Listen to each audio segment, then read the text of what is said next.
Vai zini, Zigmunds Freids ir ļoti gudrs cilvēks. Taču vakar pievakarē, kad biju beigusi lasīt viņa kopoto rakstu pēdējo sējumu un noliku to blakus gultai, nodomāju, ka viņš pieļāvis vienu kļūdu.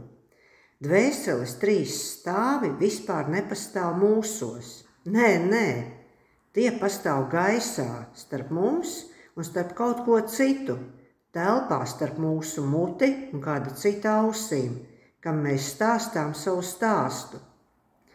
Un ja tādu nav, tad nav arī stāsta.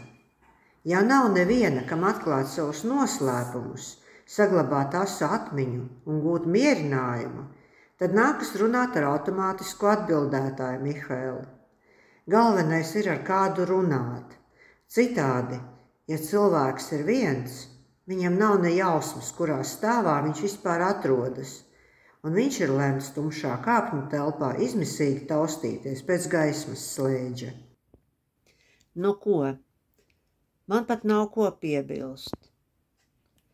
Šajā Deboras tekstā ir visa romāna 3 stāvos sāls. Un kā ir ar tavu perfekto dzīvi? Vēlies kādam pastāstīt?